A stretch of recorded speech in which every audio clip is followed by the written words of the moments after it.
Thank you for tuning in.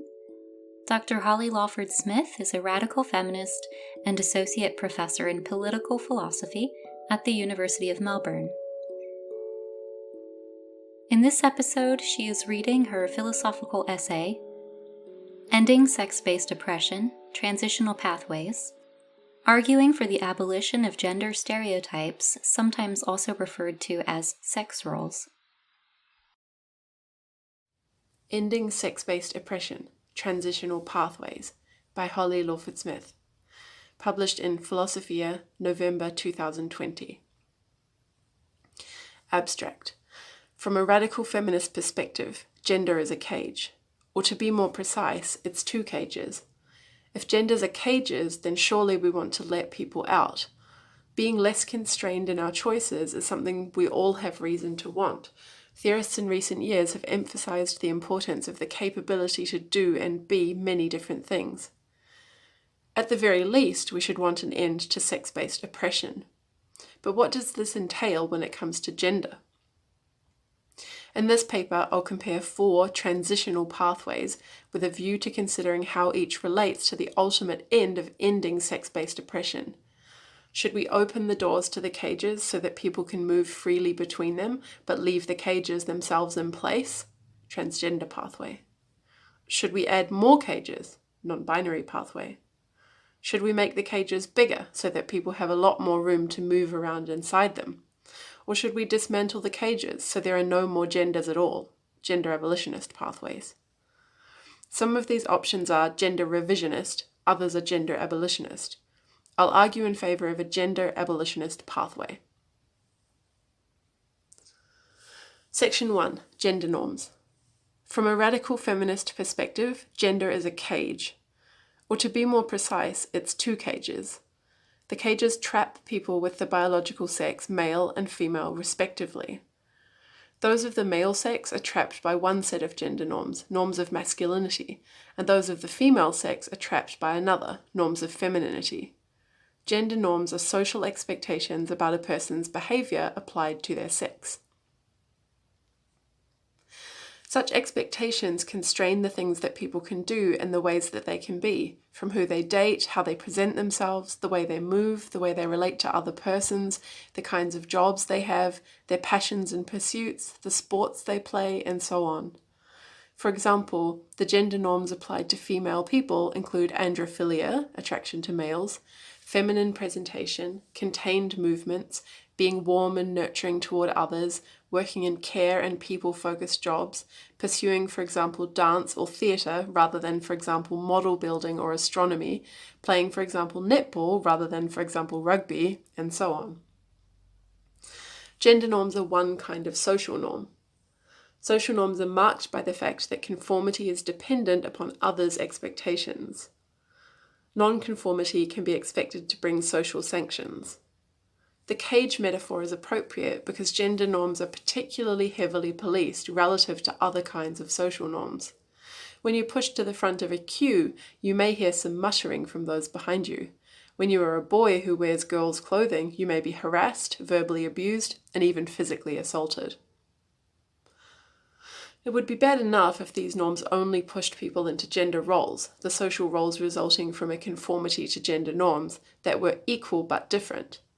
But they do more than that. They push people into roles that are unequal. Men dominate, subordinate, and oppress women. Femininity is constructed in a way that legitimates and facilitates sexual violence. Science is wielded in to justify sex inequality, for example, talk of gendered brains or the difference testosterone makes, and violence and other forms of social policing work to maintain it. If genders are cages, then surely we want to let people out. Being less constrained in our choices is something we all have reason to want. Many normative theorists in recent years have emphasized the importance of the capability to do and be many different things. At the very least, we should want an end to sex-based oppression. While female people are the largest group to benefit from an end to sex-based oppression, other groups benefit too, including gay, lesbian, and bisexual people, because the gender norm of heterosexuality disappears, Gender non-conforming people, because the gender norms of female people presenting in a feminine way and male people presenting in a masculine way disappears, and trans and non-binary people, because if there are no gender norms, then there is no incongruence between sexed bodies and gender expressions. But what is the best route to ending sex-based oppression? Answering that question is the aim of this paper. I'll compare 4 transitional pathways from the world as it actually is to a world with substantially less or no sex-based oppression, with a view to considering how each relates to the ultimate end of eliminating sex-based oppression. Should we open the doors to the cages so that people can move freely between them, but leave the cages themselves in place? Should we add more cages? Should we make the cages bigger so that people have a lot more room to move around inside them? Or should we dismantle the cages so there are no more gender norms at all? These are questions in non-ideal theory about the pathways from the actual world as it is currently, where genders are cages, to the ideal world, whether that is gender abolitionist or merely gender revisionist. But because ideal worlds include their histories, the question of which pathway to take is crucial to establishing which is the ideal world. It also helps to make clear that the gender abolitionist pathway is high ambition, leading to liberation for many more people, while the gender revisionist pathways, particularly the non-binary pathway, are low ambition, leading only to minor changes to the status quo. This discussion should be of interest to radical and gender-critical feminists and their allies committed to gender abolitionism, to transgender people and their allies committed to revision of the existing gender binary without abolishment, to non-binary people and their allies committed to resisting the gender binary, and indeed to all gender-conforming and gender non-conforming people who have thought about possible tensions between sex-based oppression and identities that depend on the existence of gender norms in some form or other. Section 2. A world without sex-based oppression and transitional pathways. Let's return to the metaphor of gender as 2 cages. It's easy enough to imagine ways to make things better. Here are 4 possibilities, some of which I've already mentioned. 1. Open the cage doors. 2. Add a new cage. 3. Add escape hatches to the cages. 4. Make the cages bigger. A world where the cage doors are open would be better, because then at least people would have a choice about which cage to be in. They could choose to move from the one cage to the other, and perhaps even to move freely between them. In the world where gender is 2 cages but the cage doors are open, sex and femininity/masculinity will have been fully decoupled. At the moment, to be female is to be put in the feminine cage. In a world with open cage doors, a female person would get the choice whether to be put in the feminine cage or the masculine cage. A world where there's an additional cage, which people from either of the 2 other cages are free to enter, would also be better, because again, this would give them a choice about which cage to be in. In principle, one could add in any number here, although at a certain point, the question of whether these additional cages are still gender rather than, for example, personality will emerge. At the moment, to be male is to be put in the masculine cage. In a world with a 3rd cage, the male could opt out of the cage of masculinity and into the new cage. A world where the cages had escape hatches would also be better, because then anyone who wasn't comfortable in the cage they were in could leave it. This gives some people more freedom, and it transforms the status of the cages. If it's viable for everyone to take the escape hatch, and people choose to remain in the cage of their own volition, they are not accurately described as trapped or constrained or imprisoned. The cages become mere options. A world where the cage doors remain shut, but the cages are bigger, would also be better, because there would be fewer constraints on the ways that people of a particular sex could be, or the things that people of a particular sex could do. The bigger the cage, the more ways there are of being a man or a woman. There may be as many ways or more of being a man as there are men, as many ways or more of being a woman as there are women. If there are many ways to be a woman, but they overlap either not at all or only in part with the ways there are to be a man and vice versa, then there's a lot more freedom, but there are still gender norms. There are versions of 3 and 4 which amount to the same thing, getting rid of the cages entirely. If everyone takes the escape hatch, then no one is caged. And if it's viable for everyone to take it, then some people remain in the cage but are not technically caged because they're free to leave. If the 2 cages become so big that they overlap perfectly, then being caged is equivalent to not being caged. Building a wall around the whole world wouldn't make it a prison. The ways of being a woman would overlap perfectly with the ways of being a man. A world where there are simply no cages would be better than the world where there are 2, but it's possible for some to escape, and the world where there are cages that are bigger, less constraining than they are now, but still constraining. No cages at all means maximal freedom. Male and female people are free to do and be whatever they want to be. The world without cages achieves the radical feminist goal of gender abolitionism, sometimes also called gender annihilation. So we have 4 transitional pathways, all of which would take us to a world that is better than the actual world, at least when it comes to sex-based oppression. We don't yet know which of these would be the best pathway. So long as the best pathway is accessible to us, we should take it. If it were inaccessible and we knew that, then we would be justified in taking another. One way we can start to think about which is the best is by thinking about the trade-offs each pathway involves compared against the others. Before I get on to that, let me note emphatically that nothing I say below is intended as a criticism of current gender norm violating or gender non-conforming people. This is a speculative paper about pathways to a world without sex-based oppression, and its observations depend on substantial numbers of people taking up the proposed strategies. In the actual world, people have their own reasons for violating gender norms, including being gay, being transgender or non-binary, alleviating gender dysphoria, alleviating discomfort with aspects of one's physical sex, expressing opposition to gender norms or to the gender binary, and self-expression. Most of these reasons would not be undermined by a philosophical discussion concluding that widespread adoption of transgender, third gender, or non-binary identities is not the best pathway to a world without sex-based oppression. The political reasons, however, would be undermined. But all such reasons might be bolstered by a philosophical discussion concluding that transgender, third gender, or non-binary identities are part of the best pathway.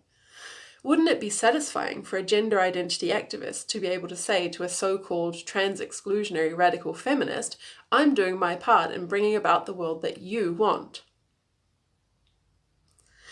To translate the metaphorical cages into real strategies for political change, we have changing between the 2 genders, transgender pathway, opting into a third, fourth, etc. gender category, the third gender pathway, opting out of binary gender, non-binary pathway, without opting into a third gender category, and rejecting gender without repudiating being a female/woman or male/man, gender abolition pathway. Which of these is the best transitional pathway to a world without sex-based oppression? Here is the list so we can keep track. 1. Open the cage doors, transgender pathway. 2. Add a new cage, third gender pathway. 3. Add escape hatches to the cages, non-binary pathway. And 4. Make the cages bigger, gender abolition pathway. What are the limit cases for each pathway? I'll assume that for the transgender pathway, it is when half of all female people are subjected to the norms of masculinity and half of all male people are subject to the norms of femininity. For the third gender pathway, it is when there are sufficiently many gender categories that no one feels trapped, and membership in these categories is freely chosen. For the non-binary pathway, it is when everyone has repudiated being either female/women or male/men, so there are no people left for gender norms to be applied to. For the gender abolition pathway, it is when no one has repudiated being female/women or male/men, and yet gender norms are not applied to anyone. We would expect to see the full spectrum of the behaviour that has historically been gendered, not clustered any longer according to sex. The pathways introduced above are not mutually exclusive. In the actual world, they are all in play. But as political strategies to end sex-based oppression, they will be most effective if there is momentum around one in particular. That is because if the non-binary pathway is successful, it pulls the rug out from under the transgender pathway. If the transgender pathway is successful, it precludes the gender abolition pathway. Still, in section 3, I will briefly consider hybrid pathways. Each pathway comes with costs, and those costs impact upon different groups. I think that these differential costs partly explain some of the heat around debates over proposed, and in some cases actual, changes to the recognition of sex/gender under the law. For example, the 2018 consultation over the Gender Recognition Act 2004 in the UK, debate over the Human Rights Gender Identity Amendment Bill in New Zealand in 2019, and the quiet passing of the Births, Deaths and Marriages Registration Amendment Act 2019 in Victoria, Australia in 2019.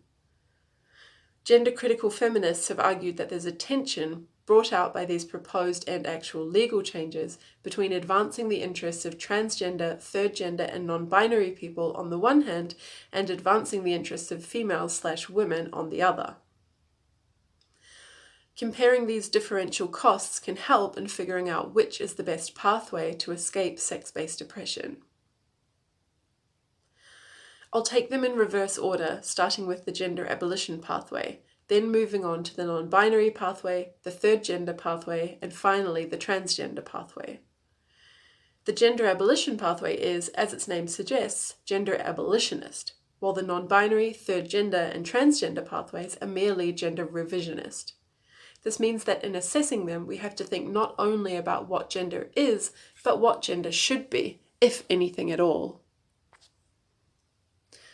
Section 2.1, the gender abolition pathway. Along the gender abolition pathway, no one repudiates their sex.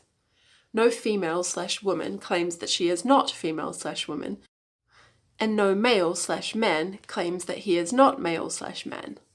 But everyone repudiates their gender, understood as the set of norms they are subject to on the basis of their sex, masculinity for males/men, femininity for females/women. People do whatever they like, which means many women violate the norms of femininity, and many men violate the norms of masculinity. This does not require that everyone violate all such norms. Feminine is a way to be female just as much as it is a way to be male, and the same is true for masculinity. So there will remain some feminine women and some masculine men, but these combinations will not be seen as normative. At the end of this pathway, when we map the full spectrum of human behaviour, we will find that it does not cluster in significant ways according to sex. This does not require accepting a blank slate view, presuming that in the debate over nature/nurture/nature via nurture, the correct diagnosis of all sex differences is nurture. It requires only to say that whatever proportion of femininity and masculinity have been constructed through early childhood socialization, culture, and social sanctions/rewards, that will disappear, and the interests previously gendered will be distributed more evenly across the population. This is compatible with there remaining some interests that relate more directly to sex. For example, things to do with reproductive function, the specifics of sexed bodies, and sexual orientation/attraction. So far, this is just the familiar feminist distinction between sex and gender, where we get rid of gender by getting rid of sexist assumptions about how sexed persons should be and what they should do. It is distinctive because of its focus on ways of doing and being, rather than on identity labels. By violating gender norms, it hopes to erode and dismantle those norms, to leave people to be however they would be without them. Which social groups does the gender abolition pathway involve costs for? Understanding this will allow us to assess the desirability of the pathway on its own merits, and then later to make trade-offs between the 4 pathways. The first group who there are costs for will be those who wish to repudiate their sex. Because the violation of gender norms must be undertaken without repudiation of sex class membership, we will need to know how many of the people who currently repudiate their sex would still want to do that when their sex did not constrain them in any way. All those who are transgender, non-binary, or third gender because of a gender dysphoria that is specifically about their bodies are likely to still want to opt out of their sex class. Those who are transgender, non-binary, or third gender for purely political reasons, or social reasons, or other kinds of voluntary reasons, are not likely to still want to opt out of their sex class. It strikes me as plausible, although it's ultimately an empirical question, that the wider the scope of what it means to be a female person or a male person, the less people would feel the need to repudiate their sex. This is a point that many people critical of surgical transitioning, the undergoing of sex reassignment surgery, have made. We should change society so that it's more accommodating of difference, rather than changing physically healthy individuals so that they can fit into the other of the small cages society currently has to offer.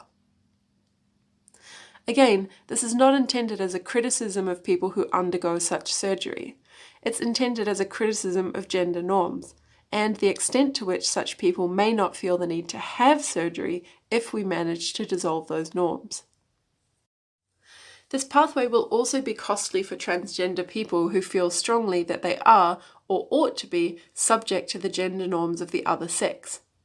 Here's trans woman Andrea Long-Chu in an interview with Anastasia Berg for The Point magazine. The TERF position that I would through transition be solidifying and reproducing normative gender roles, I find that argument completely convincing. I mean, I think it's completely right, because I know that it's right, because it's the thing that I want. Like, I'm not interested, actually, not at all interested in dismantling gender. Normative gender roles are built out of conformity to gender norms, so there cannot be roles without norms. The fulfillment of Long-Chu's desires depends on gender norms, so the abolition of gender frustrates those desires. Costs to a third social group depend on the implications in the early stages of the pathway of others' violation of gender norms. Consider 2 female people and imagine that one conforms to gender norms while the other violates gender norms without denying her membership in the class to whom the norms apply. The fact that the second violates gender norms may be taken to imply that those who conform to gender norms accept their subjection to gender norms. But they may not. They may conform because they cannot afford the sanctions of nonconformity. They may conform because they happen to prefer to be as the norms direct them to be, while wishing there were no such norms. Given that these costs relate only to a person's actions being interpreted correctly by others, I give them little, but not no, weight. The gender abolition pathway comes with costs for one final social group, those social conservatives who think that there are many natural differences between men and women, that conformity to gender norms is morally good, and that the gender roles that result from conformity to gender norms structure society in a positive and meaningful way. In 1963, Helen Anderlin wrote Fascinating Womanhood, directing women to be good wives to their husbands by reverting to traditional gender roles. She advocated girlishness, tenderness, and sweetness of character, and advised letting him be the guide, protector, and provider. There are conservative women, and indeed some liberal women too, who enjoy gender role differentiation within a heterosexual relationship, and do not feel all gender norms to be constraining. For example, they may be happy enough to be expected to be homemakers while their husbands work, even if they would rather not be expected to respond positively to catcalling. It is tempting, of course, to dismiss these beliefs as adaptive. Traditional husbands have become accustomed to their privilege, and traditional wives have become resigned to their subordination. But it's dangerous territory to start assuming the ability to distinguish adaptive from non-adaptive beliefs. Such distinctions are sometimes warranted, but they should be used sparingly. Any social change that will reduce the well-being of a particular social group should be factored in. so this cost counts.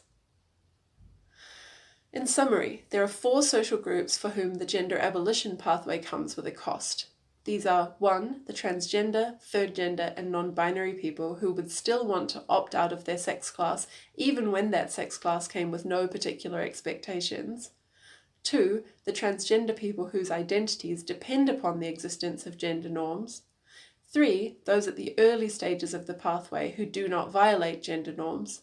And 4. The gender traditionalists, who would be unhappy to lose the sense of purpose and social scaffolding that comes from gender norms and the roles that come from conformity. For everyone else, the gender abolition pathway is liberating. How do these internal costs and benefits pan out? While the costs to the transgender, third gender, and non-binary people in 1 and the transgender people in 2 are high, both groups are very small. And while the group of those who are not gender norm violating early on is large, the costs to individuals in that group are minimal. The costs to gender traditionalists may appear to be high. After all, they are a large group, so this pathway may risk a substantial loss of well-being. But this risk is partly mitigated when we remember that gender abolition means gender norms not being applied to anyone. That doesn't mean there can be no femininity or masculinity, only that there can be no enforcing of femininity onto females, masculinity onto males. Those of the gender traditionalists whose preferences remained firmly in place even as social incentives around presentation, behaviour and roles changed would be free to remain as they were. Thus the loss of well-being is not individual, about any particular woman having to do other than she prefers, but social, about the fact that she can no longer conceive herself as fulfilling a woman's destiny or doing what women ought to do. Abolishing gender means there is no such thing, but it's not clear how much well-being there is in that. The remaining group of people for whom this pathway would be liberating, which includes those who are norm-conforming in the early stage, is extremely large. Women, who stand to benefit the most from gender abolition, although men will benefit too, make up roughly half the population, and this includes gender traditionalist women who will benefit in other ways. Once we add in gay and bisexual men and other gender non-conforming men, all of whom will benefit from gender abolition too, we have an even bigger group. So unless the interests of gender norm-dependent trans people or gender traditionalists are so important as to be considered to trump the interests of everyone else, there are no internal reasons not to pursue the norm violation pathway.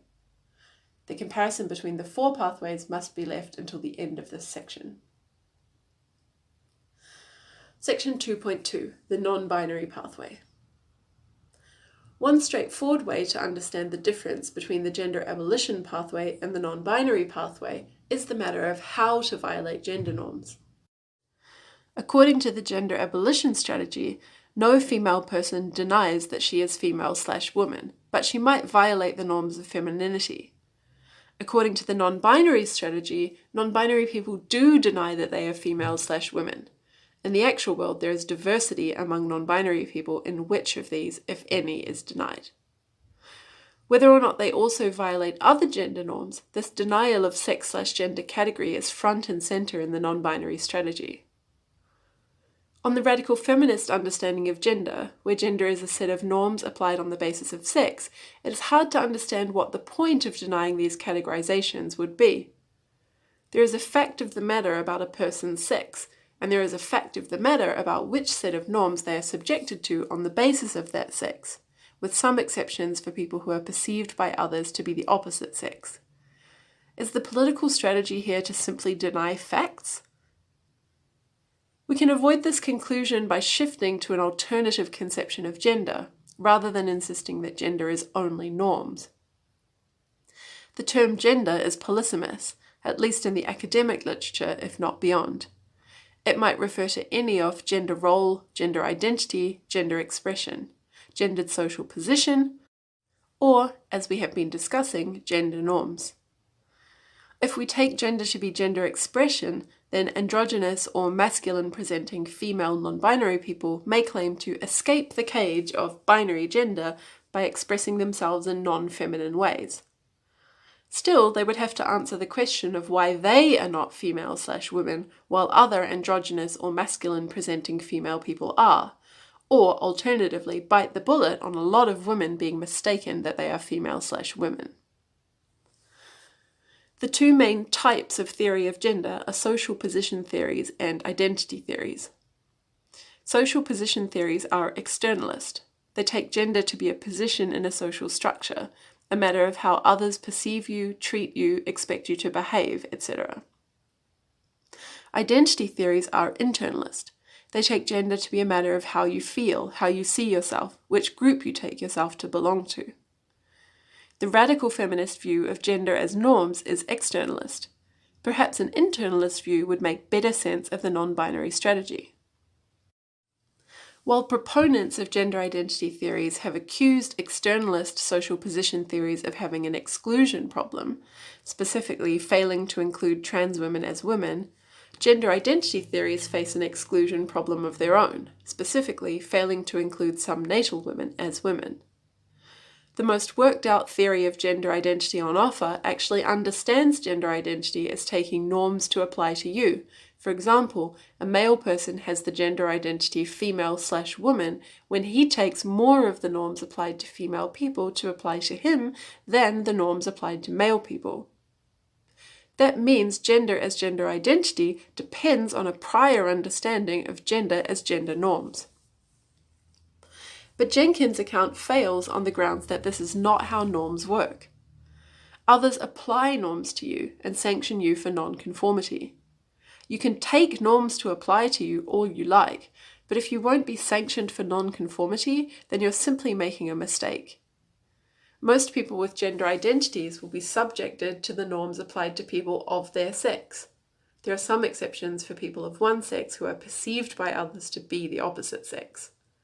So internalist theories are largely unpersuasive. They have going for them that they are inclusive and vindicate the self-understandings of some people who are marginalized. But they have against them that they capture virtually nothing of the empirical fact of sex-based oppression and offer little contribution to dismantling it. Returning to the externalist understanding of gender as norms then, can we understand the non-binary strategy as a version of the gender abolition strategy focused specifically on rejecting the norm that everyone is either a male/man or a female/woman? Non-binary people attempt to escape gender norms by denying that those norms are correctly applied to them. Robin Dembroff, who is non-binary, insists that this need not involve denial of one's sex or gendered socialization, writing, "Most non-binary persons do not claim that they are or were not marked with a binary sex or socialized according to that assigned sex. Whatever these persons mean by claiming non-binary identities, it is not a lack of gendered socialization." Terminological differences lead to the appearance of more disagreement than there really is between the gender abolition strategy and the non-binary strategy, I think. Radical feminists tend to refer to the gender norms as masculinity and femininity. On this view, a female person who violates gender norms may not be feminine, but she is still a woman. But some refer to the social role of those to whom gender norms are successfully applied as woman and man. So a female person who violates gender norms is not a woman. If we use the latter terminology, then we can accept Dembroff's point that non-binary people need not deny their sex or sexed socialization, compatible with the point that they protest gender by denying that they are women or that they are men. But there isn't any real difference here. Non-binary people are just male and female people who oppose the application of gender norms to sexed beings, or at least to themselves. They attempt to sidestep the application of gender norms by sidestepping sex/gender classification. If what it is to be neither a male/man nor a female/woman is to be a third gender, then the non-binary strategy is a version of the third gender pathway. If it is no gender, or a rejection of gender, then it is a version of the gender abolition pathway. In either case, it remains distinctive because of the way it articulates that third gender, or the specific kind of norm violation it focuses on. There is a question about the likely efficacy of this pathway. There really are gender norms, and they really are applied on the basis of sex. So unless non-binary people successfully confound sex classification, it is unlikely that they would escape subjection to gender norms. A child bride cannot escape being married off to a life of domestic and sexual servitude by claiming that she is neither a woman nor a man. So there is a risk that this pathway actually does little to challenge the status quo.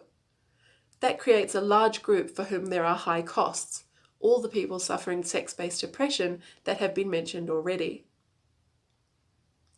If non-binary people do not confound sex classification, but violate the gender norms applied to people of their sex in other ways, then they will be advancing the gender abolition project through non-conformity, rather than the specifically non-binary project through increasing the size of the group of people not subject to either set of gender norms.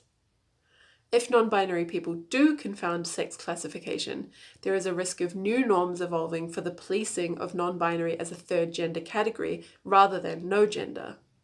So they themselves are the second group for whom this pathway may involve costs. Which other social groups are harmed by the non-binary strategy? In the early stages of the pathway, before it reaches its conceptual limit, the non-binary strategy involves costs for those women who do not deny that they are female/women or male/men. Consider two female people, one who conforms to feminine gender norms and doesn't claim to be non-binary, and another who violates feminine gender norms by denying that they apply to her because she is non-binary. The fact that the second denies the norms apply to her may suggest they do apply to the woman who does not claim to be non-binary, and thereby reinforce feminine gender norms for other women. This is a comparative cost. In a straightforward choice between being a female/woman astrophysicist and being a non-binary astrophysicist, the former does more to challenge gender norms and contribute to the dismantling of sex-based oppression than the latter. The former is a positive representation of a woman doing something that is atypical for women. The latter leaves women to their feminine jobs and casts an astrophysicist as not a woman. At the end of the pathway, as mentioned already in 1, there are also costs for anyone who liked the sex-gender binary and doesn't want a world of non-binary humans. This includes the gender traditionalists and the transgender people who depended upon the gender norms. In other words, who wanted to swap categories, not for the categories to be eliminated. Given the risk of inefficacy, the size and seriousness of the potential harms, and the fact that non-binary people who don't confound sex classification will actually be contributing to the gender abolition pathway, the non-binary pathway doesn't look to have a lot going for it. Section 2.3, the third gender pathway. Along this pathway, increasing numbers of male and female people start declaring themselves to be members of third gender categories. This means more freedom. The more gender categories there are, the more choice people have, and the less constrained they are. There are already third gender categories in many countries, including Australia among Aboriginal people, Samoa, India, Pakistan, and the United States among Native Americans. Some people already conceive of gender as a spectrum, which contains as many categories as there are personalities.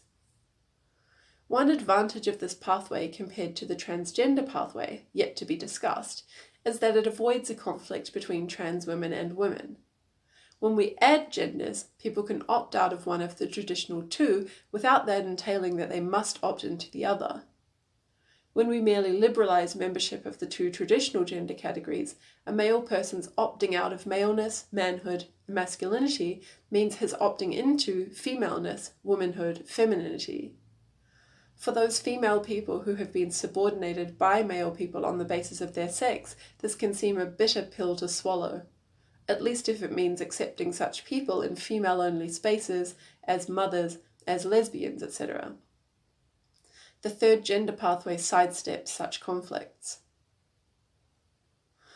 One problem with this pathway is the same as that raised already for non-binary people, which is that if gender norms are applied on the basis of sex, and it's difficult to confound sex classification, then this pathway won't actually result in an escape from gender, at least not in the sense I'm understanding it in this paper. If we take this pathway, we might still end up in a world with oppressive social norms applied on the basis of a person's sex. That means there's a serious cost for all people who are oppressed on the basis of their sex, in other words, all female people, because this pathway does nothing to mitigate their oppression. I said earlier that the third gender pathway and the transgender pathway were merely gender revisionist. At this point, it matters a lot how revisionary they are. If the gender norms applied to a person on the basis of her sex are the same as they are now, regardless of the proliferation of new gender categories, then we still have sex-based oppression, and this world is not better than the one we are in now. The pathway to the ideal is no pathway at all.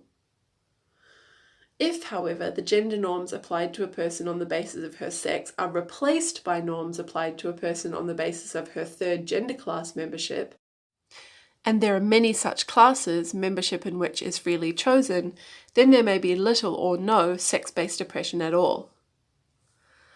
This pathway comes with costs for transgender people who do not see themselves as third gender, but rather as one of the existing two genders.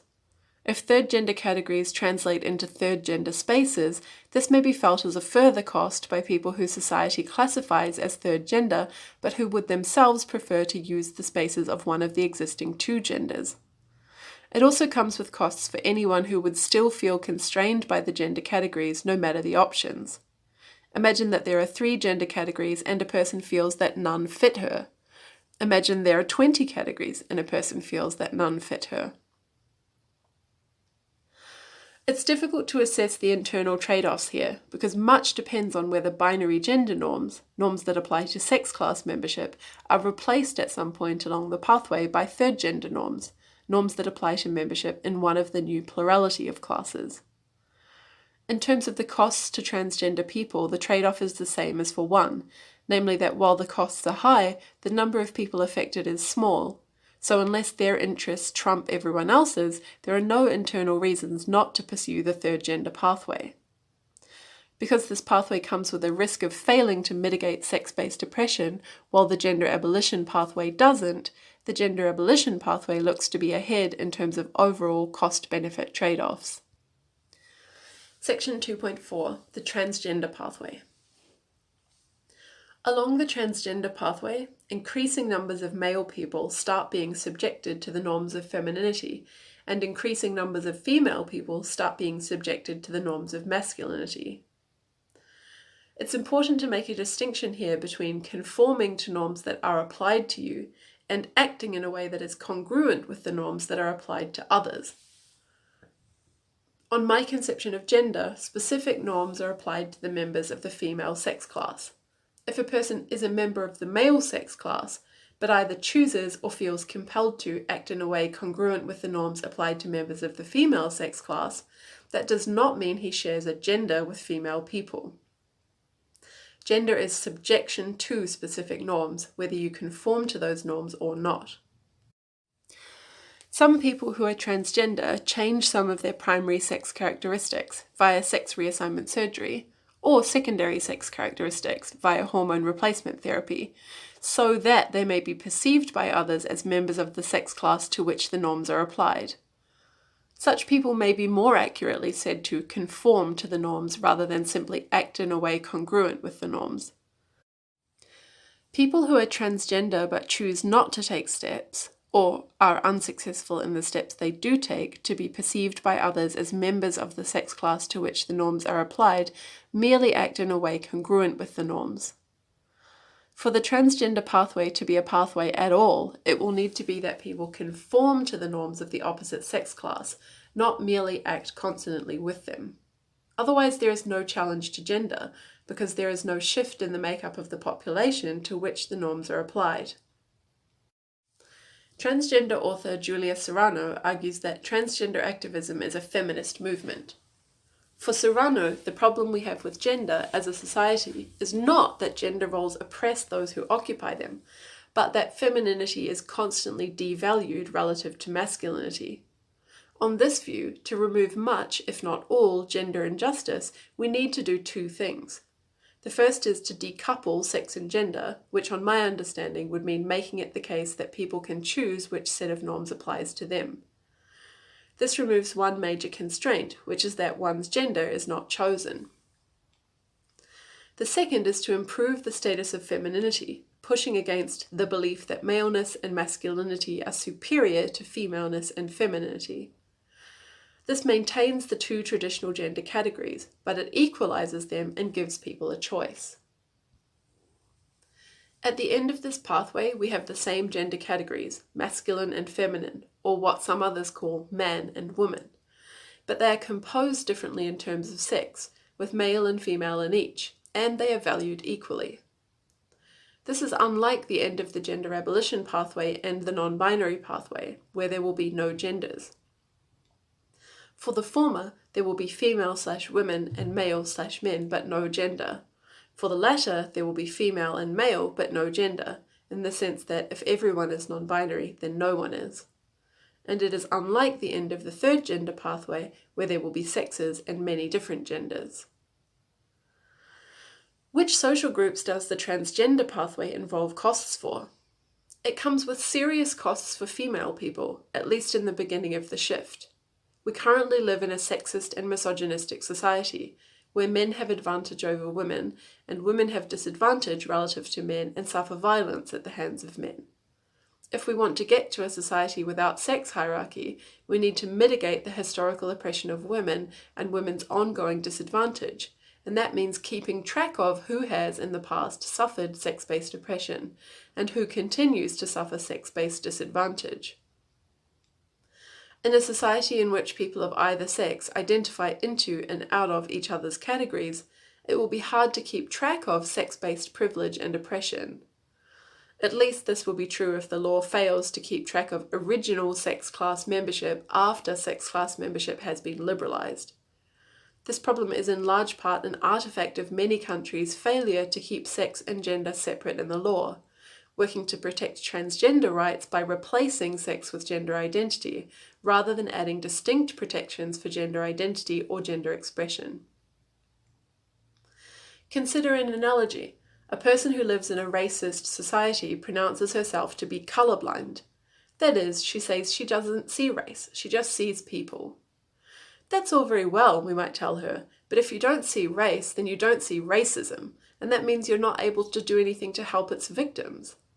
We don't want colorblindness in a racist society because we want to be able to mitigate racist oppression in order to eventually get to a non-racist society.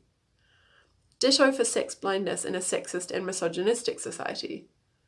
By the time each gender class is occupied by 50% female and 50% male people, it will be impossible to make provisions for the amelioration of sex-based oppression, or at least not without catching a whole lot of people who don't need it and missing a number of people that do. But there will be a lot of unfairness along the pathway if we lose the ability to recognize and therefore mitigate the historical and ongoing oppression and disadvantage of female people. In case this seems like a merely hypothetical worry, note that in the UK, trans women have taken positions on political party shortlists reserved for women as an attempt to improve women's participation in politics. In the US, Australia, and New Zealand, trans women have competed in and won at women's elite sports. In the UK, a trans woman was invited to speak at a women's film festival put together to work against the exclusion of women from the film industry, and so on. This might seem like a strange thing to articulate as a cost. There are many differences within the class of women: black women, brown women, white women, poor women, rich women, lesbian women, bisexual women, straight women, able-bodied women, disabled women, neurotypical women, neuroatypical women, young women, old women, and so on.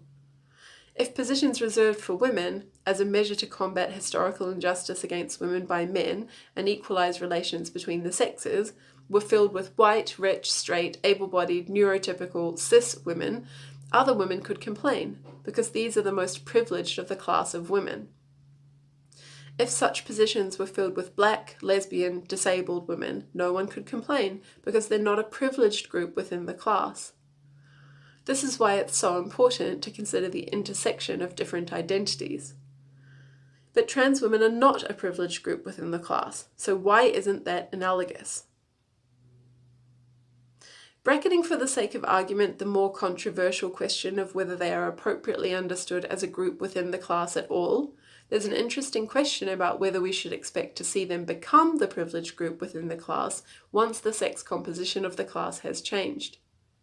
Trans women who are assumed by others to be female, but in the past were assumed by others to be male, will have the historical advantage of male socialization and the future disadvantages of being treated as female. Gendered socialization is influential, and much of the conditioning effect that it has will be invisible to its subjects. This undermines the claim sometimes made that people who experience gender dysphoria will simply reject their gender socialization. Trans women who were in the past and continue to be assumed by others to be male, in other words, are consistently misgendered, will have historical male privilege and future male privilege, which is compatible with their also being disadvantaged in virtue of being trans people, which is a distinct and significant cause of disadvantage. To the extent that some trans women will have experienced male socialization, we should actually expect to see them come to be privileged within the class, because males are socialized to be bold, ambitious, dominant, self-confident, etc. This point about the male privilege that many trans women have is acknowledged in the Trans Feminist Manifesto. This is something that we should take seriously as a cost to women, not because it's bad for one type of woman to be dominant, although it is, but because males are already so dominant outside the class. One response here is to emphasize the fact that these costs only arise if the shift between gender categories is accompanied by a shift between legal sex categories. If it isn't, and sex continues to be a legally protected characteristic, then we could continue to track the oppressed group by tracking the female sex rather than the female gender, at least until such a time as the gender revolution is complete and sex-based oppression has disappeared. This will still mean making some mistakes, because trans men will count as female but may lose status as oppressed the longer they spend being assumed by others to be male, and symmetrically, trans women will count as male but may lose status as privileged the longer they spend being assumed by others to be female. But these mistakes involve smaller numbers of people. This comes with the implication that we should apply very strict conditions to a person's changing their legal sex. For example, we might want to make this impossible, or at the very least keep legal records of birth sex, which will count as yet another cost for people in the trans community who want to change their sex on official documentation and not just change their gender class membership. If sex continues to be legally protected, and the protection of gender class membership, on a conception of gender that is not the norms applied on the basis of sex, obviously, is kept distinct, then the conflict of interest between trans women and women is largely resolved. This pathway is extremely costly for everyone who would prefer to challenge gender norms without conforming to the norms applied to people of the opposite sex, which means taking steps to be perceived as a member of the opposite sex. Confounding accurate sex perception is demanding, and many people will not accept that demand. People, 50% of female people and 50% of male people at the limit, should not have to undergo medical and surgical interventions with long-term health implications in order to eventually free themselves and others of oppressive gender norms. That would be too high a price to pay, even if it were the only strategy available, and it isn't the only strategy available. Assessing these internal costs, there seem to be good reasons not to take the transgender pathway. With the very small numbers who actually suffer gender dysphoria, it won't be efficacious, and with bigger numbers, it will be over-demanding. Furthermore, without sufficient legal protection of sex, the costs to women of sacrificing the legal protection of sex may be so high as to be a trumping concern. Section 2.5. Trade-offs between pathways. I've already considered each pathway's internal trade-offs. I said that there are no good reasons not to pursue the gender abolition pathway, some good reasons to be skeptical about the efficacy of the non-binary and third gender pathways, and some good reasons not to pursue the transgender pathway. The third gender pathway and the non-binary pathway, interpreted as a version of the gender abolition pathway, both come with the practical problem that if we can't successfully confound sex identification, and if binary gender norms don't turn into third gender norms along the pathways, then we'll end up in a world that is still marked by sex-based oppression. This suggests a comparative ranking on which the transgender pathway should be the least preferred, with the gender abolition pathway most preferred. It is not clear how to rank the non-binary against the third gender pathways, especially given that on one interpretation the former collapses into the latter. But these conclusions are necessarily highly speculative and depend on details about how gender norms might evolve and erode, and how their subjects might shift as we move along each pathway. Section 3. Falling short of the limit cases and hybrid pathways. In the last section, I suggested 4 transitional pathways from the actual world to a world without sex-based oppression, and talked about trade-offs between them. But it's not clear why we should assume that there's substantial uptake of one and only one pathway. So in this section, I relax some of the simplifying assumptions that helped us to make progress in the last section, in other words, exclusive uptake of one pathway, and think about some of the interaction effects. It might be that despite coming from different angles and having different commitments, the presence of trans, non-binary, third gender, and norm-violating people all have the combined effect of challenging society's ideas about gender, in a way that has positive effects on those who are most constrained by gender roles. The gender abolition pathway and the third gender pathway are good candidates for a hybrid pathway. At a certain point, when there are enough third gender categories and membership is entirely voluntary, at least when third gender norms have replaced binary gender norms, the third gender world is actually gender abolitionist. We might still use the word gender, but the norms wouldn't be creating the problems they are today, especially for women. This hybrid pathway would combine the costs and advantages of the two. Whether the transgender pathway sits as easily with these two depends a lot on the difference between the limit case and all of the many steps along that pathway that involve smaller numbers of people. This means it's important to consider whether one male or a small number of males taking up the social position of women would create any of the same conflicts of interest that I mentioned already when discussing the limit case of that pathway. For every case where gains for female people are zero-sum, there's a conflict.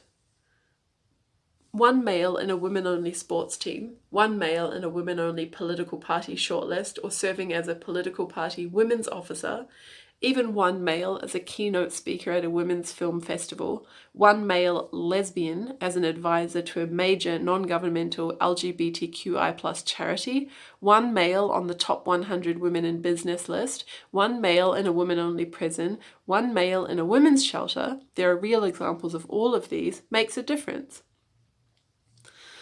Having a women-only football team that has one male player and the rest female players is still better than having a women-only football team that has all male players.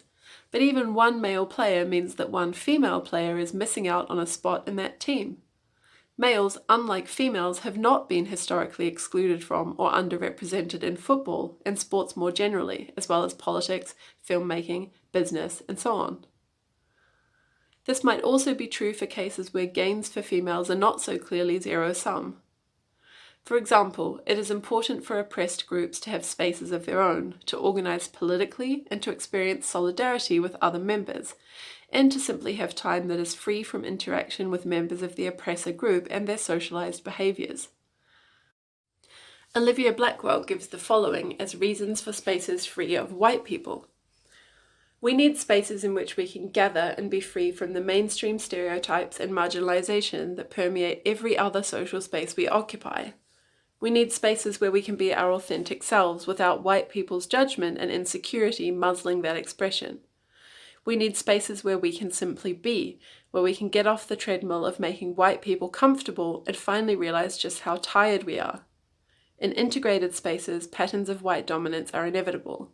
These patterns include things like being legitimized for using academic language, an expectation of getting it right, for example perfectionism, fear of open conflict, scapegoating those who cause discomfort, and a sense of urgency that takes precedence over inclusion. These spaces aren't acts of oppression, but rather responses to it. They are our opportunity to be with each other away from the abuses of racism and patterns of white dominance. Simply having one white person in a space like that can undermine the important gains to people of colour of having a space of their own. And likewise, simply having one male in a woman-only space can undermine the important gains to women of having spaces of their own. So even when transition pathways are hybrid and partial, rather than singular and at the limit case, there is still reason to prefer the gender abolition and third gender pathways to the transgender pathway. If we are going to persist with the transgender pathway, in particular if we are going to move to an understanding of gender as identity that we wish to protect under the law, then it is imperative that we protect female people too, by clarifying the interaction between sex and gender, gender identity, gender reassignment, etc., in law so that sex-based rights and protections remain sex-based, and by resisting the attempt by some gender identity activists to erase sex as a meaningful category, both socially and legally. Section 4. Conclusion. None of the pathways explored here should be reserved for people with gender dysphoria. People for whom the stakes aren't nearly so high should also consider taking on some of the social costs associated with the abolition or revision of gender norms and roles. The more flexibility there is around gender, the less pressure both male and female people will face in light of nonconformity, and the more that all of us will be free to do and be whatever we want to be. But the costs to each group of different ways of changing the world should be carefully assessed. Female people are still oppressed on the basis of their biological sex and should both have continued access to legal protection on that basis and continued access to provisions to mitigate that oppression, without being expected to share these with other oppressed or disadvantaged groups. Trans people still suffer high levels of harassment and discrimination and should have access to legal protections on that basis, and should be granted special provisions to mitigate any disadvantage, without that coming at a cost to other oppressed or disadvantaged groups. Third spaces and anti-discrimination legislation are a way to accomplish this. Biological females and trans people are both vulnerable groups, which partly overlap by way of trans men, and both need to be protected along the way to achieving a world where gender isn't constraining for anyone. On these grounds, the exclusive pathways should be ranked from best to worst: gender abolition, third gender, non-binary, transgender. And the partial/hybrid pathways should be ranked from best to worst: gender abolition and third gender, then transgender.